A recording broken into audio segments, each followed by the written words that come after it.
This is Jonathan Shapiro, consulting producer and co-writer of episode 607, General Shiro.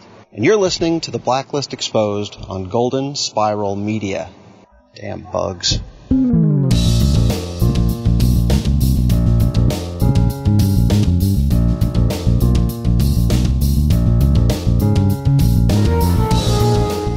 Not sure what it was about this episode, but something really bugged me about it. Welcome to the award-winning Blacklist Exposed podcast. I'm Agent Troy Heinrichs. And I am inmate Aaron Peterson. We haven't got out of the clink yet, and you literally stole my opening. So enjoy your wine. Thanks for joining us once again as we discuss numbers 116 on the Blacklist, General Shiro, written by Jonathan Shapiro and directed by Kurt Kenny. Say that 3 times real fast. Show notes and other intel for this episode of the Blacklist Exposed can be found at theblacklistexposed.com. The sh sound is better than the zzz sound in this one. That's for sure. Lots of bugs. We're going to talk about the music later, but that score was a little, we'll talk about that perfectly later. Matched, but we'll talk about it later. Mm-hmm. This episode we'll cover off on the profiling question and close up some stuff from last week. We'll get into this week's case profile about General Shiro. Then we'll get to special agent intel with all of your thoughts on this bug situation. If you're enjoying the episode and the podcast, be sure to go over to Patreon. That's Patreon, patreon.com/theblacklistgsm. Fill the fedora anywhere you see Fill the Fedora or support the show. Click on that and throw a few bucks our way. With that said, let's see how you answer the last week's profiling question. Would you have given Klepper the gun? It was actually close this week. 55% of you would not give the gun to Klepper. So 45% of you are cool with killing somebody. That's the way I look at it. Well, 45% are good with the killing.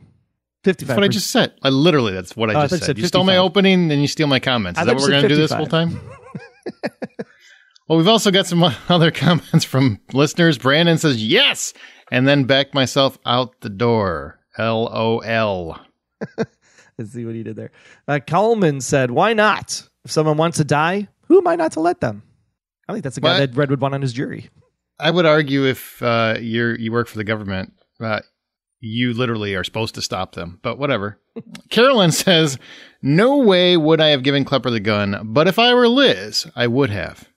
Okay. It was no different than anything Red might have done. In fact, I suspect he would have shot Klepper himself, and just before doing so would have quipped, in my experience, I've learned it does not do to place much value on statistics or lawyers. Yeah, I get that, but she's not Red. She still works for the United States government. At least this week. For Ellen the said, time being. I would have given him the gun if I were Liz. It was the only way he was going to give her the information she needed.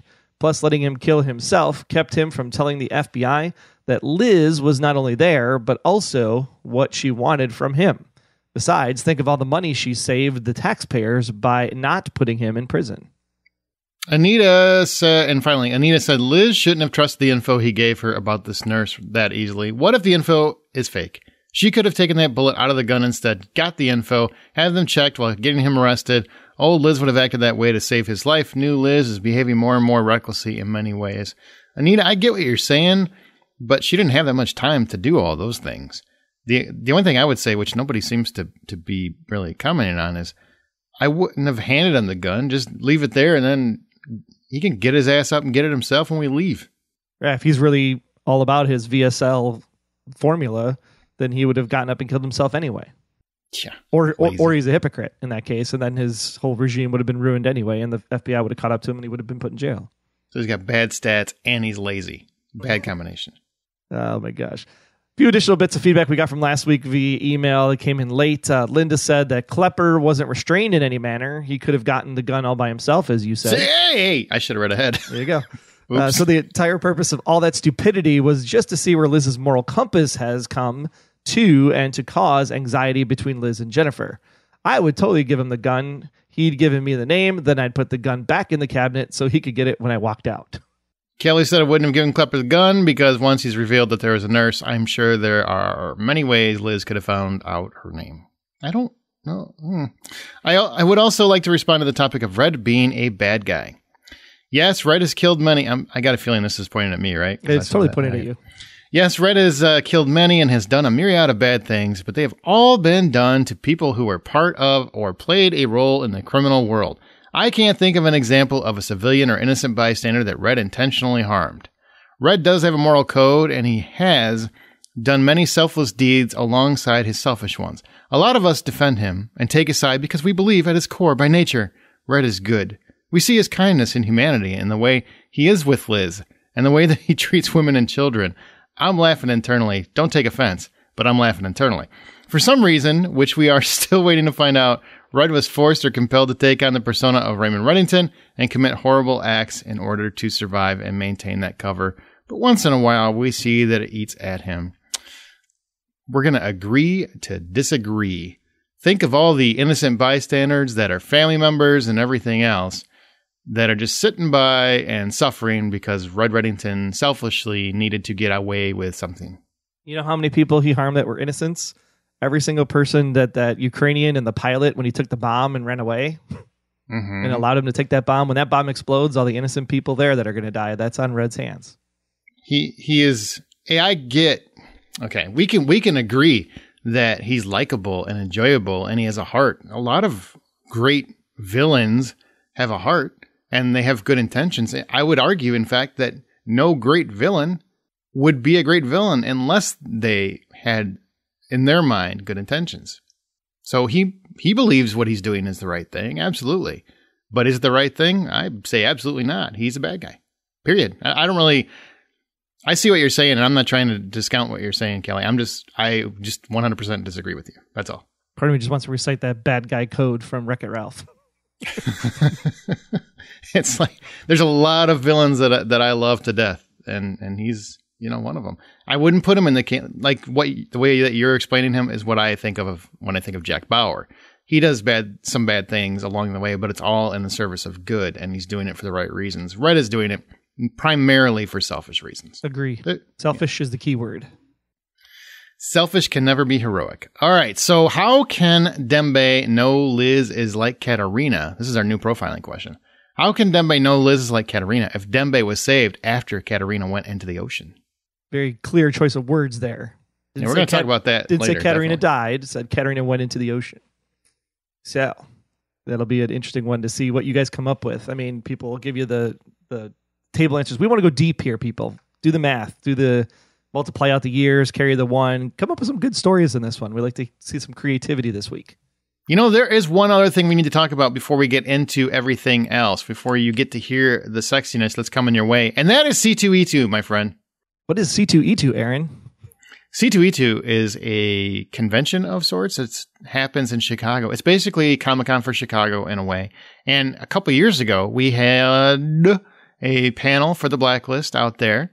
During season 4, I believe it was. Where we had Mr. Kaplan, we had Aram, we had John Bokenkamp himself, and they came out there. And Harry Lennox Cooper was supposed to come, but unfortunately he had some issues and he couldn't make it. So this year, we're getting the band back together. We are. Right now slated at this moment, because obviously schedules and things do change depending on projects that come up. But as it stands right now, we're going to have John Bokenkamp. We're going to have Amir Arison. Harry Lennox, Chicago is his hometown, so it'll be a good homecoming for Mr. Harry Lennox. We're also going to have Dembe, Mr. Hisham Tafweek, and Clark Middleton. That's right. Glen himself will be in the house at C2E2, hanging out with all of us for an hour.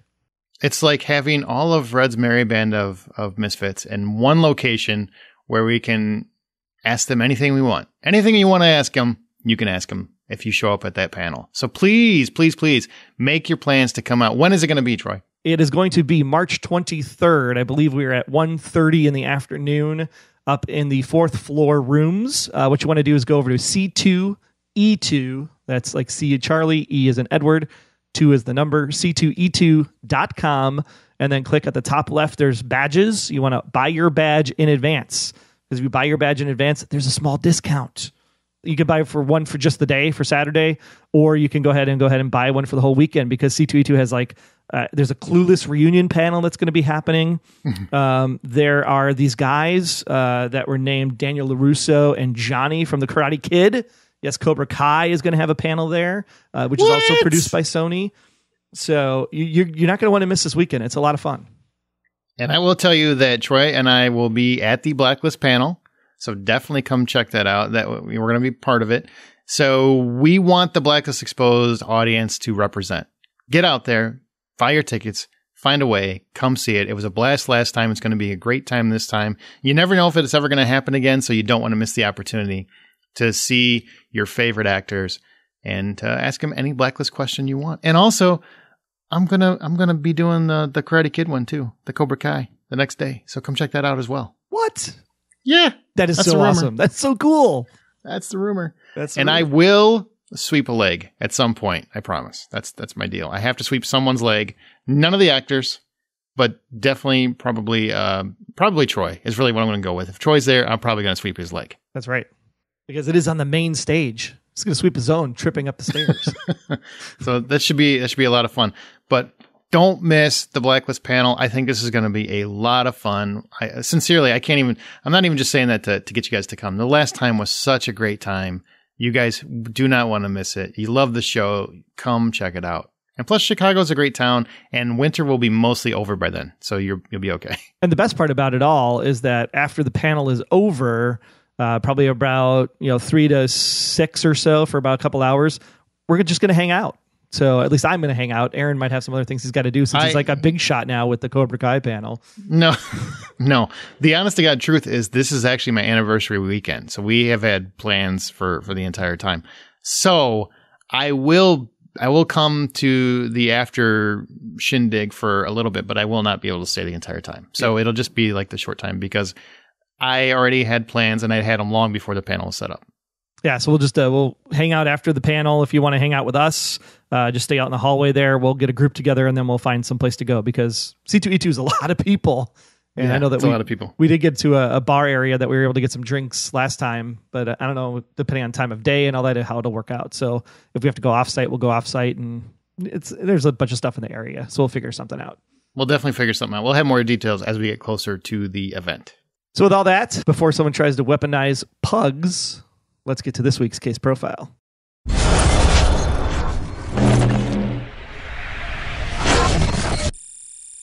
Are you a pug fan? Not a pug fan. Really? I'm starting not to become a dog fan at all. We both had very late and sleepless weekend because of our dogs. Yes. Surgery is always fun. No, it's not. All right. Well, this episode's theme for General Shiro is Liz reminds everybody of her mother. Good to know. So why doesn't somebody bother taking a few seconds and explaining exactly what she needs to know about that woman? Well, we'll know next week, according to the promo. God. NBC. Now you know the truth or whatever he says. And I'm like, no, you don't. Shut up. Yeah, Stop putting that in the ad. The truth about how I like my pancakes in the morning, maybe. God. And you know what's going to have nothing to do with Katerina at all. The funny part is that it's actually going to be the real answer next week. And we're all going to be like, well, we didn't see that coming. No, it won't. I will eat my hat if that happens. But I hope I'm wrong. I really do hope I'm wrong. All right, entomological warfare, weaponizing insects. General Shiro was a horrific historical figure who used insects to spread the bubonic plague, I believe.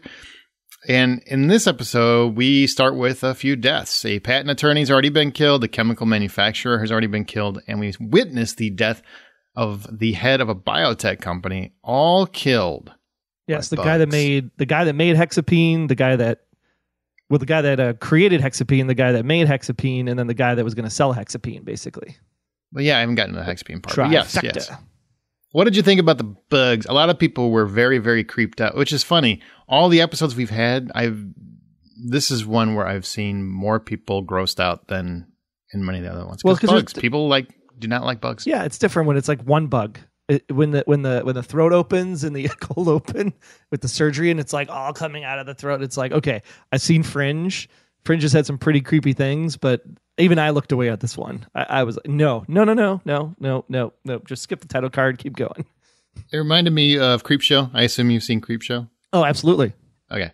Yeah, it reminded me of Creepshow at the end, and it's just bugs do not agree with me in that way. Like I'm not going to move out if I see a bug or something like that, but this amount of bugs would make me relocate. Bugs and pugs rhyme. I just realized that.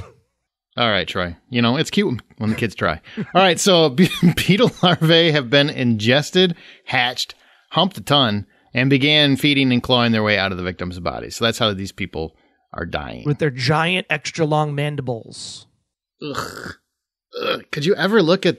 I wouldn't even want to go to the funeral. No. Like, oh, my dad dies this horrible way, and then you got to go and look at... Nah, I'm good. I don't need to see him. Well, because then there's like extra larvae that got planted from the new bugs, and then all of a sudden the casket opens up, and then the beetles are pouring out of the casket while everybody's like running out of the church. I want to see that. Make a sequel to, to this story. We do not need a sequel of this episode.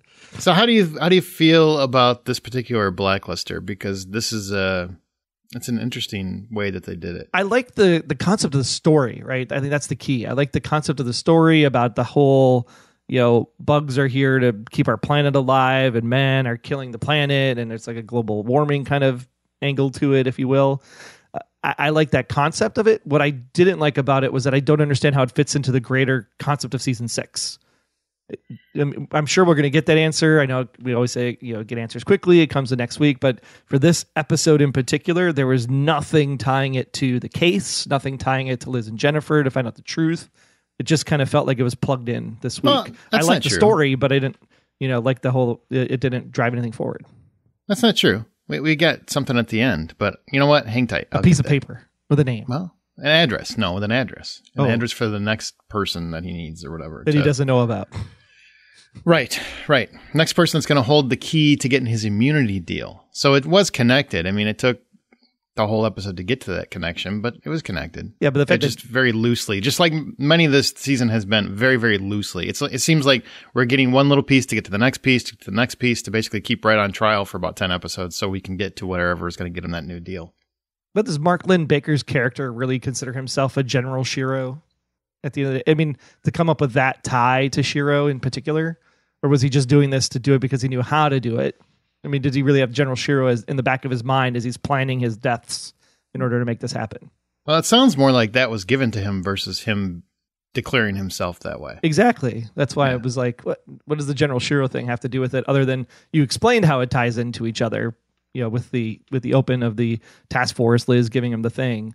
But at the end of the day, it's not really a General Shiro. Like, I wanted him to stand up on a mountaintop and be like, I am the new General Shiro kind of thing. Okay. Well, just to explain how the rest of the episode went, plot-wise, the medical examiner tells Rustler and Liz that they need to talk to an entomologist. And lo and behold, they find Dr. Jonathan Nikila, who happens to, I like to say it like that because that sounds like tequila, and it makes me thirsty. He happens to work at that biotech company that the dude just died from, and he's played, as Troy said, by Mark Lynn Baker. He tells them basically everything the killer, i.e. himself, has done. The beetles have been genetically altered to murder people, essentially. The killer sent a bug to kill a bug killer. Awesome. That's gross, but awesome. Everything is connected to the new pesticide called Hexapine. It was designed to it was designed to kill disease bugs, and it was lobbied against by the environmental community and never approved for commercial use. Well, the dead guy was lobbying to get Hexapine approved, and that's why he was killed. They assumed the environmentalist he was meeting with was the Blacklister, but nope, he dies too, because he was being bought. Sons of bitches.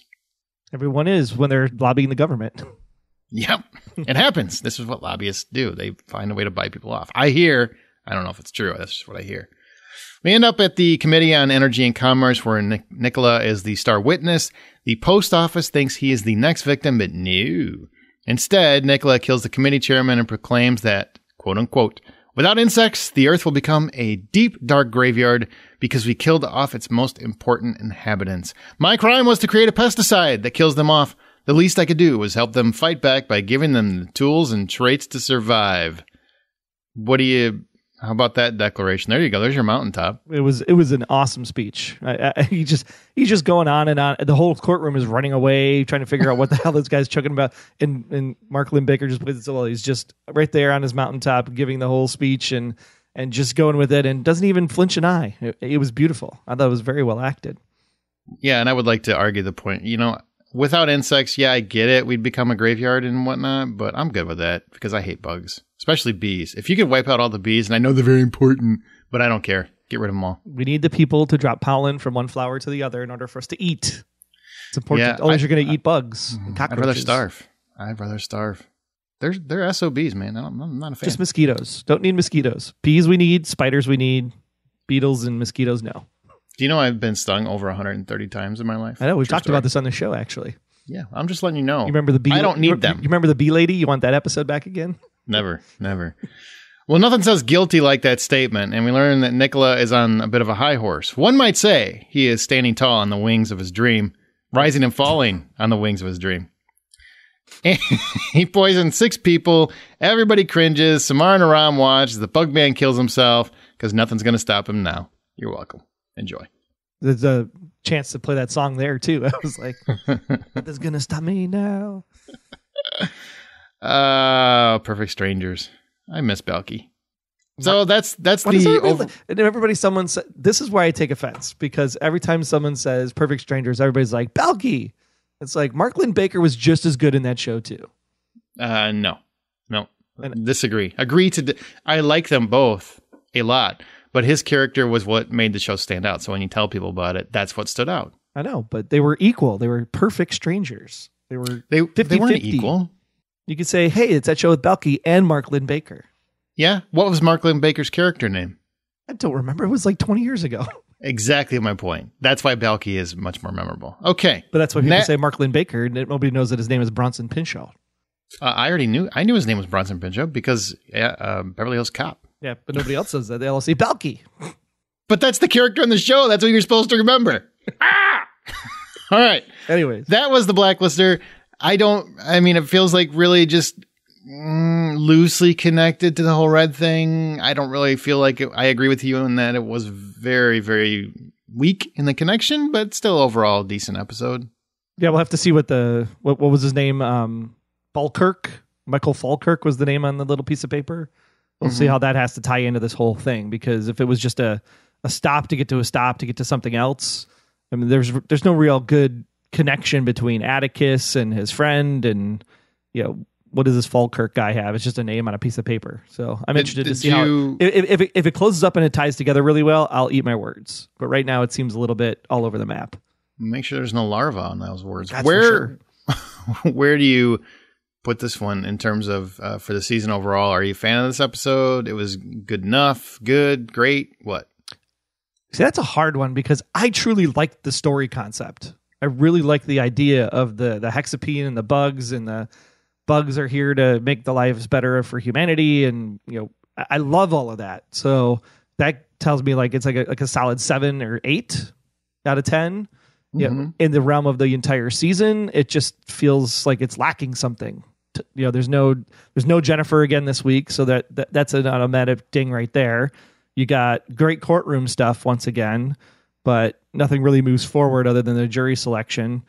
So, that's maybe like a 5 out of 10 from the season perspective. So solid 6.5. Yeah, I love the concept of the bugs more than the execution. Just, not because it wasn't, it was creepy. It was definitely eerie. And I loved it from a Fringe perspective. Yeah. I don't know what that means, but I liked it from the story. It's like the creepy science on the things that you wouldn't expect to exist in regular everyday stuff. Gotcha. Okay. Well, you got to explain it for the majority of the world who haven't watched that show. And if you haven't, shame on you. It's really good. Yeah. I get it. It gets a little wonky as it goes on. It gets a little too far out there. It's still a good show. Don't get me wrong. It's really smart show. But then you get into a bunch of different things that I don't want to get into, but it gets weird. It was too loosely connected, I think. So it really didn't feel, I know it's not fair to use. I know when people hear the word filler, they get offended, especially if you work on the show and that's, they don't intend it that way. But it felt like a placeholder. We need to get to another point. We need one piece that's going to connect to that point. So that's what this episode was. It's a loose connection at that bet right now. Yeah. Anyway, but I still, I enjoyed it. It wasn't a bad episode in any way. I felt like I didn't feel much momentum. Maybe that's what, I didn't feel like the story was going forward in this. It just felt like a placeholder, except for the Dembe stuff, which we'll get to. And I still think that's a product of ourselves because we're so used to the 10 episode, 13 episode, Hulu, Netflix, Amazon. Expectations. Yeah, sure. For sure. It's nothing on the writers, nothing on how it's mapped out. You got to fill 22 episodes. You got to put what you got to put in there. At least it's a cool concept and a new idea. I love the concept. Yeah. Anytime you can work bugs in there, because that's definitely going to creep most people out, I think that's well done. And this was a really cool way to do it. I love the idea. Yeah. All right, so let's get into the characters, and we start with music. Music's fun, except for maybe this week, because it was really interesting. As the group of doctors operate on our victim in that cold open, we hear some buzzing sounds of Erdem Batar performing the Mongolian throat singing number 7. And perfect match. So kudos to Bistel and Bokenkamp for coming up with it in order to get this kind of weird buzzing sound effect to go with the Beatles. But it was almost like my wife was like, I can't listen to it anymore. You got to fast forward. Because it was like, oh my gosh. And they did it again later in the restaurant as well when they laced the wine glass for the EPA guy. Later on in the episode, as Dembe accepts the mission to find a new favorable jury, we hear Cool Daddy Charm by Orchestra Heinz Keisling. Then when Dembe and Liz chat at the end of the episode about Katerina, we hear Keep Moving by Communist Daughter. There's some irony in there somewhere. I'm sure there is. As always, you can hear the songs and all the great things on the Blacklist by going to the Spotify playlist or the Apple Music playlist. We have both of those links over on our website at theblacklistexposed.com. I move on to the rest of the characters. We've got several that didn't do a whole lot this week, so we'll just breeze right through them to get to where the meat is. Cooper barks a lot of orders. But he has a cigar with Red, and that's where you get to hear Red's story about Dembe, which is really interesting. And he does make a statement where it's interesting how you always seem to support the underdog. That's a very true statement. Doesn't make him less bad, but it's true. Now, I have to ask, how does the cigar thing work? You're the poli-sci guy, the guy that was studying criminals and stuff. Like, can he have that cigar? Can he have the phone when he's in holding? No. If you really want to get into how the prison system works, yes, a man of faith can come in and talk to Red. I don't think as frequently as Dembe's getting in there, but he can. Can he get a phone in? No, unless he had it up his ass. I really don't think a phone's coming through. The cigar is more possible because Harold is the director of the FBI, but they're still not going to let you violate no smoking rules. I mean, that's just, I don't know. They might let him do it, but like outside in the courtyard or something like that. They're not going to let him do it inside, I wouldn't think. But, hey, people with titles get privileges, so it's possible. And maybe DC hasn't adopted that law yet because it's technically not a state. No, I'm pretty sure if all the places in the world, DC has those rules. In fact, they're probably more stringent than anywhere else. But, whatever. But I think they're in New York, right? I forget where they are right now. They're in New York because that's where the law was broken. Oh, yes. That's right. That's right. Yeah, jeez. It's like you're not even watching the show, Troy. It's been a busy month, all right? I'm telling you, man. I'm telling you. Wrestler, 2 weeks of story building lead to 1 week of Jack. Literally, there's nothing written down in our format. Nope. I didn't even write anything down because I don't think anything happened. No. I think he was in there for a scene or something. He bounced off a comment or something or two when they were doing and that was about it. Samar, felon leads, working with Aram in the field, which is interesting, and I liked it. It was a little weird, but they do have a nice back and forth over how they feel about using their respective refugee status. You can tell she doesn't feel the same as Aram, because when they were in this meeting, and I guess we can connect the two together. Later in the episode, we learned that Aram's parents were refugees. Samar was a political refugee, which lead them to the information about the kitchen killer. But that was a nice little insight into both of them and where they stand and how they feel about certain political aspects of the world. And I liked how they did write to that too when they got the information from the chef, the cook, whatever you want to call him. He said like he ran away in a cab, and I'm like, oh, this is great because Aram's the one doing the questioning. So that means Aram is going to use his technical expertise to find traffic cams, to trace the cab in order to find out where it goes next. So nope, it was all kind of logical in that regard. So I like that. Yeah, but that didn't happen. Well, he went to the cab went to this hotel or whatever, and then he went to the hotel, and then the hotel guy said, but he didn't use like all the traffic cams and everything. He just the guy told him. Yeah, the cab driver told him. Yeah, it was interesting. I really I like seeing them in the field together. I mean, it is because you don't get much couple stuff obviously in this show because of the nature of the show. So it's nice whenever they get like an odd moment or a small moment where they can share something private or personal, and we get a little bit more about the characters that we kind of knew, but we didn't know, and it's very interesting. Well, and the nice thing here, too, is that Samar still seems to be getting better. Like, no concept of aphasia at all. Oh, that'll come back. That's not gone. That'll definitely come back. I think it's just little by little, and it just didn't apply here. You do get around saying we're all in, if that's what you're asking, when, Cooper's basically demonstrating that this is not really part of the task force. Like, this is more to help Red than anything. See, he's all in with helping Red. Of course. I think that he's going back to, maybe season 3 a little bit, where he has this mutual respect for Reddington, and especially ever since season 1 when he was toe-to-toe with him, disassembling the gun to get the bank routing information. Mm-hmm. I think Aram truly, if the task force were to fall apart, I think Aram would actually join Red's syndicate and be one of his people on the payroll. I don't know if he'd want to. I don't think he'd break the law on a regular basis. I really don't believe that. I don't want to believe that. I can't handle the truth. Okay. Liz says, I'm not playing this game. She's kind of... Here's my thing with Liz this week, is she does that, I'm not playing that game, and she's kind of pushing back on Red, which I like. I do like that, because I would be sick of... I'm tired of being your carrying all your water, man. But I don't get why Red doesn't suspect her yet. Or, I assume he doesn't. So I don't get why he wouldn't suspect her by this point. Yeah, that's the one thing that I keep coming back. Like, who else could it be? Like, I think in order for us to believe that he doesn't truly know that Liz is actually the one behind it, he's got to throw out some names. Like, I would assume, hey, this guy is the one that probably turned me in. He's the next Blacklister. Go after that guy. Because at least then it would show that Red doesn't have in the back of his mind that it had to have been Liz, because who's the only one that he told where he was going to be? It was Liz. It makes sense. It's an easy thing to deduce very quickly, and Red's a smart guy. So the fact that Red doesn't suspect Liz, or at least on the surface doesn't suspect Liz, it's almost a little bit insulting to Red's intelligence in a way. Kind of. I get that he is an emotional connection, but yeah. So okay. So I'm more frustrated with Liz this week, and it probably more is the writing for the character than it is Megan. But it's the whole, I'm pushing back on you. I'm not going to do your work. I'm not going to do your work. Okay, what's the case? Like, there should have been more like, keep pushing him, and then he yells at her and says, because if you don't do this, then this is going to happen. And then Liz is like, okay, I get it.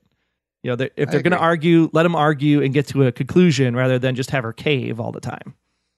Now, how about the Liz-Jennifer scenario where nothing moves forward again this week? Now I've seen it a couple times, so now it's par for the course. So, it's frustrating, but at the same time, I'm not going to dwell on it either, because I like the story. I did like the story. So was I not entertained? Yes, I was. I had a fun 44 minutes watching the episode twice, except for the cold open. I skipped that part when I watched it the second time. Seriously, why? Because the bugs. The bugs are so gross. I would say it was more. Wasn't it more gross at the end? No, I guess they put more. A lot more camera time was spent at the opening. Yeah. I get what you're saying. it's like crawling on the girl's cake, and the girl's like not like, how's the girl not freaking out? like my daughter would be like, bugs. So I feel bad for that cake. That cake is. I would still eat it probably. Well, I'm a tubby. I would eat it. Yeah, it was on the knife. It wasn't actually on the cake itself, right? Scrape the top layer, man. You can get through it. You'll be all right. Exactly. No, the one that really freaked me out, like I was like on the edge of my seat and almost looking away, was when they came to the house to find the guy that they thought was the killer. And I'm like, oh my, please do not open up that door and have just like blackness come pouring out of the front door. Like the scarabs in The Mummy. Oh, well, I really like how they chose to do the end scene with Mark Baker, where he, or Dr. Tequila. Dr. Tequila. When he's they choose to show more of Aram and Samar's faces and the reactions to what's going on. That I thought was a better way to do it, probably, and it was really clever. Well, it got me involved. That was more, because then in my mind I'm picturing more horrific things than what they had shown already. Sure. I guess that makes sense. Yeah. Okay, well, moving on. Now we get to the life of the party. Jelly Bean Glen, he's brought in to save Red. One really interesting aspect to this, because basically what happened is Dembe goes to Glen and says, hey, we need to use the DMV to find some people and get them put on the juror pool. And at one point, he offers to flip and leave Red in the clink and basically partner with Dembe. I want to know, do you think he was serious? I have no flipping clue, because part of me is like, he is such a strange guy because he goes to get the, what was it, a salad, Thai salad or something of that nature. And he's like, think about it. No, seriously, I'm just kidding. But if you want to know, let me know. Well, what is it? Does he want to do it? Does he not want to do it? Glen, so frustrating, but yet so fun. I 100% think he would do it. I totally think he would do it. Part of me says that he wouldn't do it, though, because he respects Reddington too much. After the plane scene in season 5, when Red puts his hand on his shoulder, he's like, okay, now you're part of the family. You know, you're a friend in that regard, not just an associate. I think because of that, he would never turn on Red at that point. You think so, huh? He could have been testing Dembe to see where Dembe's loyalties lie, because Dembe does have a lot of access now with Red in jail. Maybe it was a backdoor thing for Reddington. Sure, anything's possible, man. But I 100% think he was just seeing if maybe he could get Dembe to bite. And then he's like, yeah, I'm going to get rich. But it was a nice little, yeah, but maybe. No, I was just kidding, but maybe. No, I'm just kidding, but I would. I like that back and forth. It was good. Now, here's the thing. We go to where he ends up getting himself on the jury. Bombs as a juror. Well, I mean, he does really well, and then he's stupid and conveniently throws in that he was a convicted felon. So he's kicked off. What I loved about that was that he was very much citing the same thing that Reddington was citing a few weeks ago. He's like, am I a killer? Rivers kill people. Companies kill people. And in here, he's got that same kind of motive, or what's the word I'm looking for? He's got the same kind of moral compass in a way, because he's like, yeah, it's 36-1 odds to roll, boxcars, and the house only pays 31-1. So who's really the crook here? So there's a lot of that kind of back and forth of what really constitutes a criminal. And I didn't like that angle, and that kind of dissecting that a little bit to make you kind of think, well, what is a criminal and who should be punished? And the tie-ins for that, I think, really do flow well through season 6 so far. Yeah. What I got out of that, you want to know what I got? He was never intending to be on the jury. That was a distraction. The pug woman is his plant. I hope they're, yes. And I think that was what I was thinking too, because. Oh, sure it was. Well, no, sure it was. That's not what I heard. I just heard a whole monologue about how it was about killing and rivers and things like that. But, that's cool. Jump on my bandwagon. No, because there has to be some point of why he was there in the first place. And the first time I watched it through, I was like, well, did he leave a bug on the jury thing? Is there so that Red could listen into what the juries are talking about? Or did he talk to somebody in passing in the hallway? There had to have been some reason why he was there. And in this episode, you don't really see what that reason might be, other than the pug lady, who seemed like it was so eccentric, and then the whole dog tie, because Glen has dogs from when he got them from Alistair Pitt, et cetera, et cetera. So the second time, it kind of made sense that maybe the pug lady was the person he had planted, and then he wanted to get himself on there too. I don't think he ever intended to get himself on there. I think he intended to be the distraction. 100%. I think he was just messing with Red because he enjoys that. Yeah, that's possible. Mm-hmm. That's what I got. He goes on to, so later when people are giving credit and stuff, I said it and Troy stole it. It was Aaron. Aaron came first. Yeah. So, of course, if I'm wrong, Troy said it and I stole it. That's how we do this. Exactly right. So, bombs the jury, gets kicked off. But hey, haters gonna hate. Glen hates cats. I don't even know what that means. I don't either, but it was pretty funny. It's like Taylor Swift in it up there. He hates cats. I hate cats. I love Glen. That works out for us. Same. I'm not a cat person at all. I do want to meet. I should clarify. I don't hate cats. I strongly dislike cats. Hate is a strong word. Oh, I hate them. Yeah, there's no. I'm sorry, cat people. You're out there. You're probably going, man, I like Aaron, or I hate Aaron, and now I really hate Aaron, or I like Aaron, and now I definitely don't like him anymore. I hate cats. It's not like it's not like I'm coming into your house and like lacing the cat food with beetle larvae or anything like that. Aaron might do that. I don't do that. Yeah, I definitely would. I'm not a fan. Not a fan. I've never looked at a cat and saw anything but contempt for me when they looked back. Maybe because they share a mind, a hive mind, and they all know what you're thinking. Like, I'm going to kill that cat. No, they're all selfish. They are selfish and evil. Selfish and evil. They just look at you like, what is the old saying? Dogs look at people like people, and cats look at people like staff. That's pretty much how I see cats. Yeah, a staph infection, maybe. No, like staff. Like your job is to take care of me. Yep. I would like to, and plus, whenever a dog throws up, they throw up in one spot. A cat does it. It's like 6 different locations throughout the house. Stand still. You suck. So I hate cats. The bugs are bad enough, and now you want to talk about puke too. It was important. I want to meet Fred Reddington because he has 4 nipples. I want to meet anyone who has 4 nipples. I don't know if is this guy on Mars? I don't know, but I definitely want to meet this dude. Aha, Total Recall reference. Got it. Yeah. No, I was more funny. I didn't even listen to the 4 nipples part. I just laughed at the fact that they used Fred Reddington. All right, so Red, we don't get we get a lot of Red, but a lot of it is just quips and banter and jury selection. But he does say what is said and referenced a couple times, opening and closing this episode. You remind me so much of your mother. I don't know if I've ever told you that. That's an opening and closing line. So we're meant to remember that.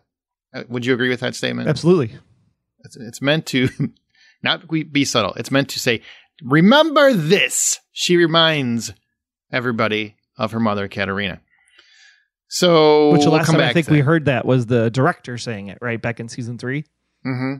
So we'll definitely come back to that. So how can I determine someone's character without understanding how they feel about classic literature? I actually agree with that. And you know what's funny is I'm okay with 300 questions on the questionnaire. I figure a jury of your peers, you should be able to ask a bunch of questions. Maybe more than 40. I don't think 40 is a fair assessment. Well, they're not really his peers, if you think about it. His peers would be actual criminals, and they couldn't be on a jury because they would be convicted of a crime. I get that. I'm just saying you should have more to choose from. You should be able to understand the people that you're.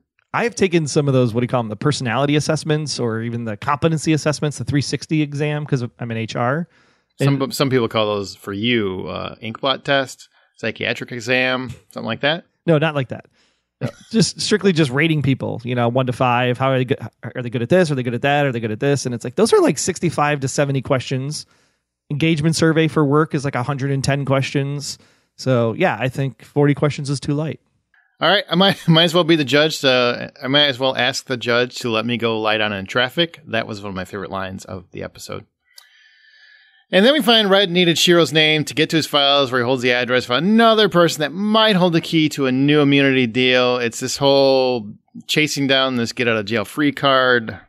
We'll see if anything comes of that. We already talked about that. I think we can agree that we're disappointed that we didn't really get much in the Shiro didn't really lead too much in aspect of Red. But it was a cool story. It was a cool Blacklister.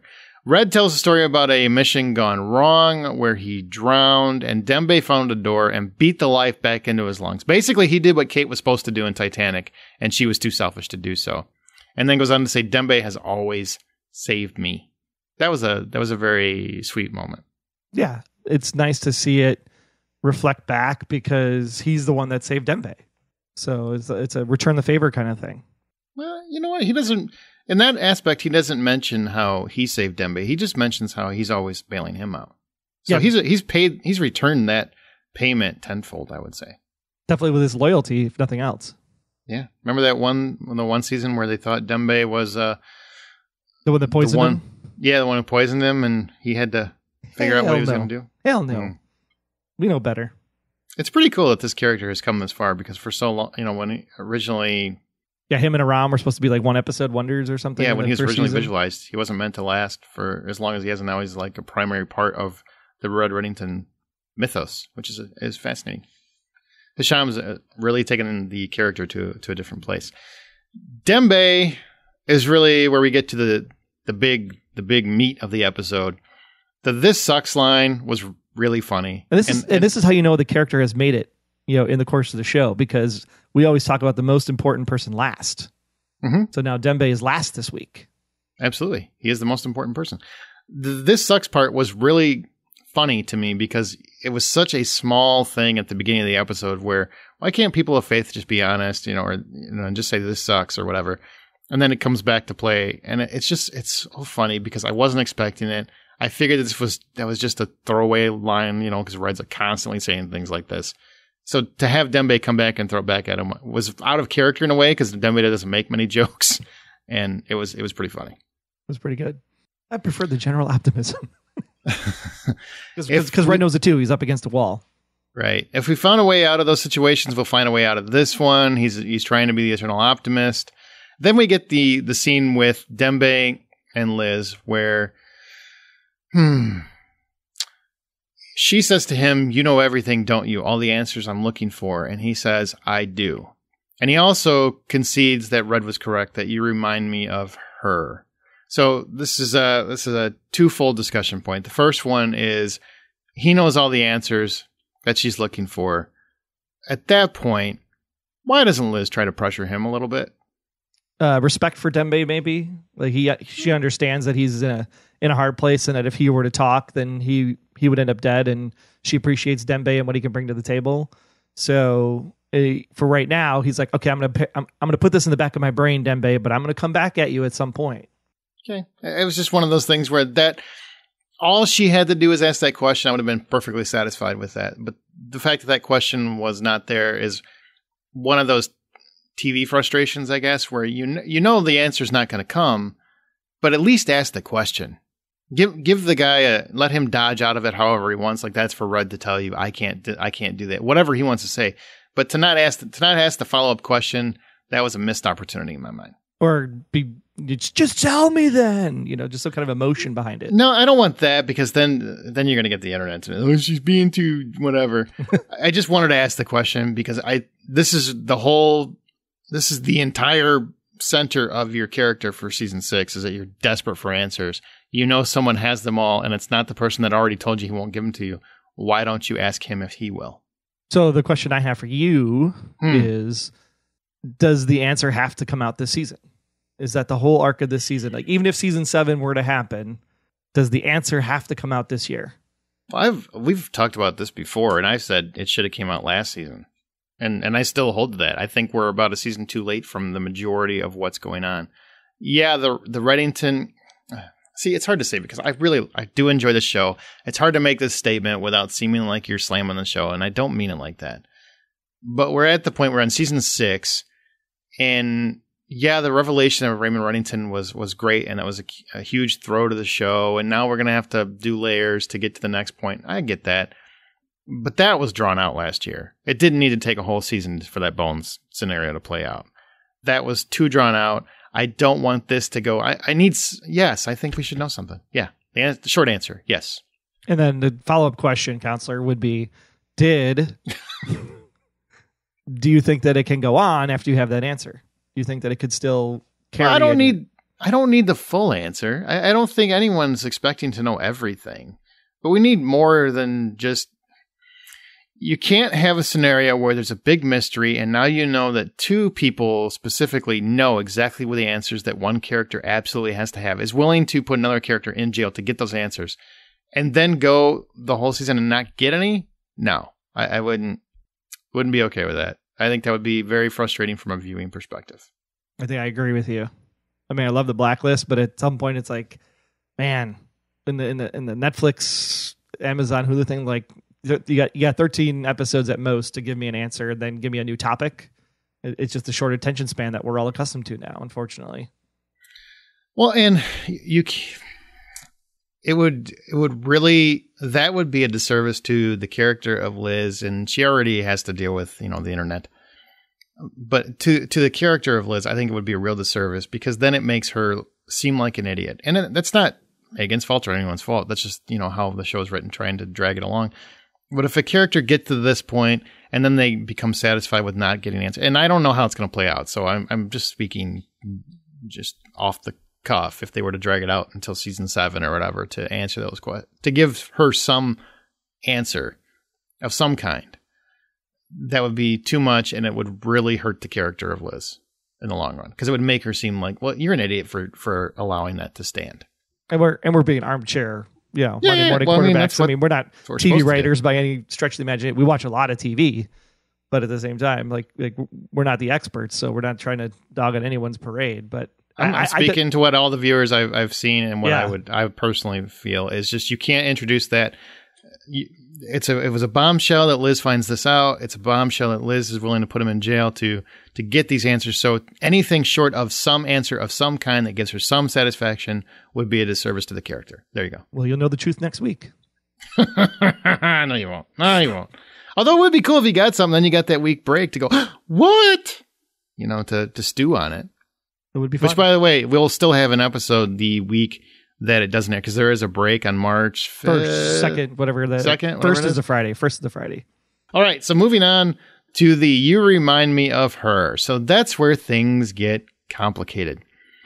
Let's give you just a quick recap of Dembe. In 1985, the Mombasa cartel killed Samuel Zumba and his family and abducted their youngest son. They used that boy, branded him, beat him for 8 years, which would theoretically, mathematically, work out to be 1993, until they no longer had use for him and abandoned him to die in the streets.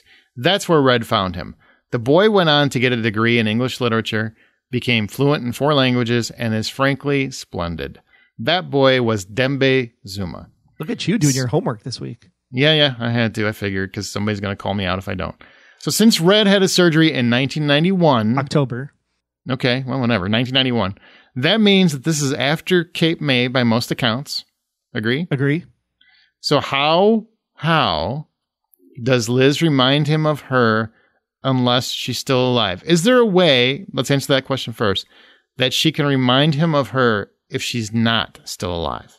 Journals, photographs, stories that Red has shared over the years. You could form an opinion about somebody with, just verbal information. He didn't say he looked like her. He said reminds him of her.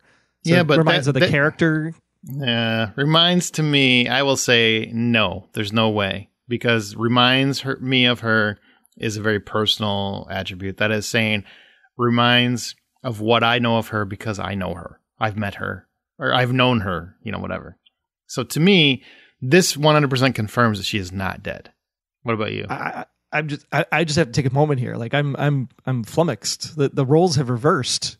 Not really. I still don't think Red is Katarina. Well, no, but you're all like 100%. It has to be that she knows him. And I'm the it could be just lots of stories that Red has told over the years. They've known each other a long time. No, I've known people who have told me plenty of stories about their relatives I've never met that passed away, their moms, their dads, whatever. I've never once thought that meant that I knew them. I would never think of, you know what? Because of all the stories you've told me, you remind me of her. No, it would be, you sound a little bit like her. Basically what I know about her, you sound a little bit like her. That's what that would be. You remind me of her as a personal attribute. But you could say it's like confirmation bias. Like you could tell me, for example, let's say, you're telling me about a guy down the street from your house and he just got all these characteristics and he does all these things and whatever. And I could form an opinion of him. Right. And then let's say like I do meet him at some point in life. I can say, I have an opinion of you. And like about 80% of you is pretty much right on par with what my opinion is of you. So I think you could say that if I saw Liz and you go like 80% of you is what Raymond has explained to me, that I could say, yeah, you sound like the person that I know. Exactly. You sound like. Remind me means I have a memory of that person. I have a memory of that person. So no, I don't. I think this 100% confirms that Katarina, at least in some respect, didn't die in Cape May. Now, I'm not saying maybe she could still theoretically have died at a later date, and this Raymond Reddington did something to her down the road that didn't happen at that time. That's possible. That is 100% possible and still on the table. Maybe someone found her in the ocean, put her on a wood door, and beat the water out of her. No, maybe he helped her rebuild the life, and she's not completely dead. I don't know. Whatever. There's a possibility there, but to me, there's no possibility that Dembe has not met her in his life, which means she did not die in Cape May. Hey, that just supports my cause, so I'll agree with you. Yeah, well, so what do you take from that? I still have a difference of opinion there, but so what do you take from that? I thought the same thing. I thought at least Katarina's alive. If Dembe, she's at least alive in the past that Dembe was able to understand enough about her at some point. Doesn't mean she's alive today. Mm-hmm. But alive long enough that Dembe and her have met in person is what I took away from that. Now, whether that's in person or alive today, that I think we'll find out next week. Well, I'm pretty sure Constantine confirmed that she was alive in some aspect, or he thought so. He thought she was alive. I don't think he actually knew anything after the fire. No one has seen her since the fire until this point where now you have maybe she was. Well, according to Troy, you've seen her every week for, 30 years. 100 episodes or whatever. But Some people feel different. Now, do you feel like this supports or detracts from your red is Katarina? No, I think it supports. Argument. It absolutely supports, because if he's been with Red since 1993, and it would have been the imposter at that point, because it would have been after 1991, then literally living with Red since 93, I know Red, I know the backstory of what Red is, therefore I can say I know that you are much like your mother. You are just like fake Red. See, I would say that puts more water on your fire. Do tell. Mm-hmm. Because he never met Katarina in that respect. The way that you're painting it, where he had surgery in 1991 to go from Katarina to become Red, in your argument. So that means that 2 years later he met him. He would already be Raymond Reddington, or has assumed that personality. Therefore, he's never met Katarina as her mother. So he has no memory. And my whole point of this is that he is reminded of her because he has a memory, which you also conceded, sir. Therefore, I contend that that once again disproves any possibility of Red being Katarina Rostova. Instead, I would say that that Red picked him up. They became buddies. He saves his ass every 5 minutes or whatever, and at some point meets Katarina because Katarina is still alive and well and probably running a Subway in downtown Sacramento. Sure. There we go. He could very simply say, hey, Dembe, let me fill you in on the backstory. I'm not actually a dude. No, that's not the same thing. So, how would that conversation go? By the way, sit down. You're not going to believe this, but this I didn't used to have. It's new. But he could literally say, like, I am Katarina Rostova in disguise. Now he knows I am Katarina Rostova, period. And then all the things that he's observed since 1993 about this person ends up being like, yes, Liz, you are very much like this person I have observed since 1993. I'm sorry, man. I think this just disproves that theory even more. So thank you, writers. Thanks for helping my cause, because I just feel more confident that is impossible. Well, the good thing is that in this battle between these two lawyers, there is a jury that will decide. So you can answer the profiling question, hence why it was the profiling question this week. There you go. All right. I think we can move on. We do have some more stuff, but before we get there, we want to take a quick second to say thank you to those of you who are supporting the show by going to patreon.com/theblacklistgsm or anywhere you see the word support the show on our website. You can help make the podcast better by throwing a few bucks, pound, gens, whatever in the hat, so to speak. We have different support levels for you, which you get cool rewards. Like you can get a t-shirt or a task force or a syndicate number. You can even get your own Blacklist official number. That's right. And by contributing, you help us hit some goals as well. We are very close to that 250 mark to bring back Red's Rhetoric. So let's go ahead and put that over the top before the end of the month so we can bring back Red's Rhetoric for the second half of the season. And then, of course, our apps are at the $500 a month level. And then if we get to $1,000, just think about that. Everybody gives just like 50 cents that listens to this podcast. We'd be at $1,000 a month. That's 50 cents a month. I'm sure you can find that change in your car every week. But if you can give that, we'll actually do this thing on video. And you can see all the weird faces that Aaron makes at me when I say Red Arena every single time. And I will do it sans cleaning up. I will actually do it as I wake up so everybody can just be imbued with beauty. And every bit of support helps, and we are excited to welcome fans. Our first Blacklister, Doug, to the team. Doug will get a podcast t-shirt, a video call with Troy once a month. I'm sorry. And his very own official Blacklist number. Good luck with that. Be sure to mention that you don't think that Red is Katarina, because he loves to have that conversation. In addition, I want to thank our syndicate members. Maryland syndicate members get the t-shirt and the monthly call with Troy. Then we have our task force members, Leonie and Jim. They get the Blacklist Exposed t-shirt once after being on the task force for 3 months. Congratulations to all. Also, shout out to Kevin, Paulette, Isabel, Nell, James, Michelle, Judy, Sharon for being amazing special agents for supporting the podcast. As well as Bob and Tori for being podcast superfans. Oh, yeah, that's right. The $2 level. $2 level. Just $2, people. One for me, one for Aaron. $2 will help go a long way. It goes more into the show. Again, that's Patreon. That's patreon.com/theblacklistgsm. Fill a fedora. Get some awesome rewards for yourself. We'll be back with special agent intel right after this. Join the Scarlet Cougar and X-Force 11 as they shine the bat signal on the Fox TV show Gotham. Karen and Jeff discuss the story and characters, break down the Batman universe, and share their knowledge of the mythos every week on Gotham Undercover. We love to get our community involved as our undercover agents. Please find us by going to the following places. You can search for Gotham Undercover on Facebook, tweet us at GothamGSM on Twitter, find us at goldenspiralmedia.com, and email us at gotham@goldenspiralmedia.com. Don't forget, you can listen and subscribe on Apple Podcasts. And while you're there, we'd love to get you to rate and review the show. And now we'll turn you back to your regularly scheduled GSM podcast. But we'll see you on Gotham Undercover. Same bad time, same bad podcast. Hey, Dembe loyals, this is Hisham Tawfiq.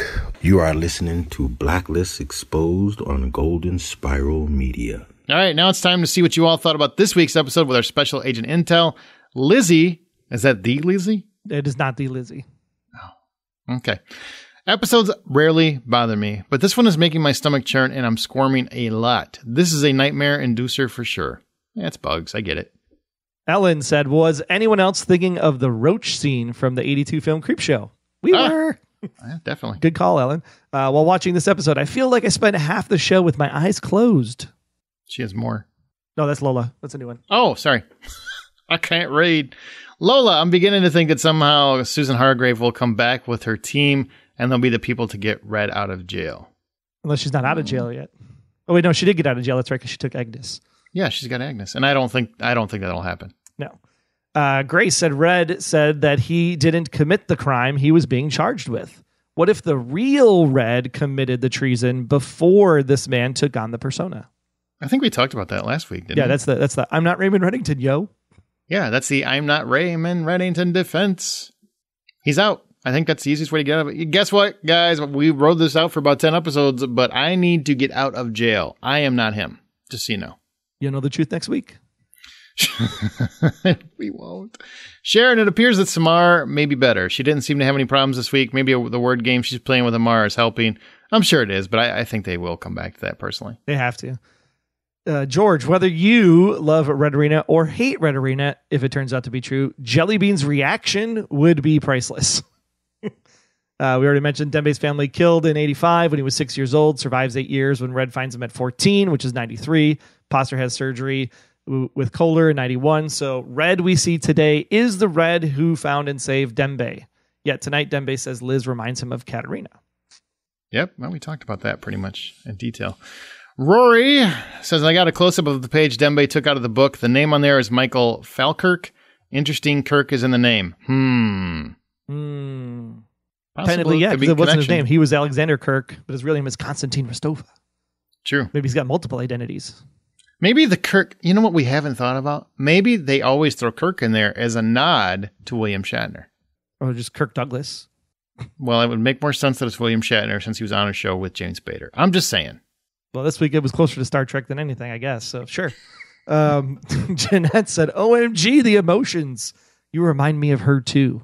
And Dembe saved my life. Sobbing. Sad emojicon. Well, it's nice that you pronounce the sad emojicon. Vera said, Jellybean is in the juror's chair. That was hilarious. Had me in stitches, and Red defending Jellybean's ability to be a fair and impartial juror. That took the cake. Yeah, I did. I actually felt bad for him. I'm like, Red, you're kind of being an ass, man. Who would like this guy? I mean, he's super annoying. He can't follow instructions. He's a menace to society. Get him out of here. I like him. I dig him. I think he's great. James said, the courtroom stuff is still not working for me. Beyond that, in the back of my mind, I have trouble believing they can prove anything about any crime he may be accused of. That part has been badly set up. We still don't know any of the details about this alleged treason. I agree with that. I don't know that we know a whole lot about it. Yeah, they're just assuming that he committed all these crimes. He betrayed the government. Okay, what does that mean exactly? Well, there's a lot of details that I think we're probably going to be brought up to speed on as we go. Lastly, Jen says, my prediction moving forward. Liz is going to find out some truth, possibly from Dembe, and realize Red is here to truly help protect her, not hurt her, and she is going to feel terrible for betraying him. Then she is going to scheme a plan to get him out of jail. Well, I would say that that's very possible. She should not feel terrible for betraying him, because I would have done the same damn thing. Yeah. That's me. I want some answers, and I'm going to make you suffer for it, because you've made me suffer long enough. Yep. I 100%. I know a lot of people. I'm still saying it. I'm going to keep saying it. A lot of people I know are on Red's side here, and they think Liz is a horrible person because she would do this. I am not one of those people. I 100% understand where she's coming from, and I would have locked his ass up too. I gave you every opportunity to tell me the truth. You don't want to tell me? Okay. Totally get it. Ball's in your court, man. Well, that's going to conclude this episode. Be sure to follow us on Twitter at the Blacklist GSM, where we live tweet during the East Coast feed when possible, and we use the show's hashtag, The Blacklist. Don't forget to follow us on Tumblr, Instagram, and join the Facebook group. Just search for The Blacklist Exposed. Talk about the show, the podcast, or what sauce you like on your meatball sandwich. That was a sloppy-ass sandwich, man. That's a huge sandwich. Troy was kind of grossed out by it. I was hungry. That really made me hungry. Those meatballs were so much bigger than the sandwich bread. That's right. You had to eat them with a fork. They were so big.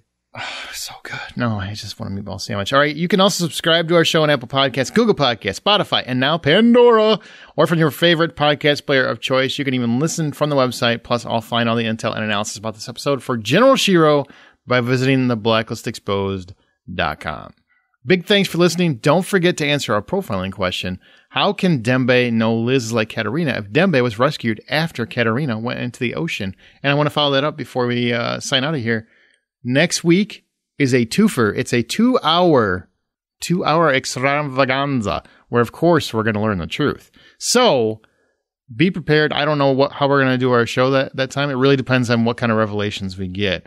Because if it's just two regular episodes that are put together, we'll probably just do we'll find a way to do it, but we're going to be focused primarily on what revelations we might get, because the following week we skip a week. Yeah, it's almost like the mid-season finale, if you will, next week.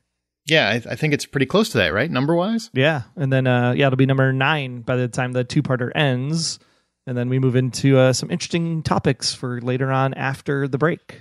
I'm getting pretty excited. And don't forget, we will have an episode the week that the show does not air, so be sure to subscribe in your podcast feed. Yes. John Bissell, music supervisor, coming up on an interview. And of course, all those $5 patrons get it early. So if you're listening to this episode this week and you want to hear John Bissell early, $5 in the hats, and you will be able to get that episode shortly here after listening to this one. Are you sure it's not Bissell? No, it's Bissell. John Bissell. I think Bissell would sound so much cooler. Maybe John should change how he pronounces his own name. You can take that up with him when you meet him next time. Okay. Take care, everybody. Until next time, I'm Agent Troy Heinritz. That's at Troy Heinritz on Twitter. And if you want to learn more about me, just visit, about.me/Troy Heinritz. And I'm Agent Aaron Peterson. You can hear me talking about movies and TV on the Hollywood Outsider podcast, as well as Remake This Movie Right. We are available at thehollywoodoutsiders.com or on Twitter at 5popcorn. Be sure to subscribe, download the app, submit your feedback, but most importantly, keep yourself off of the Blacklist.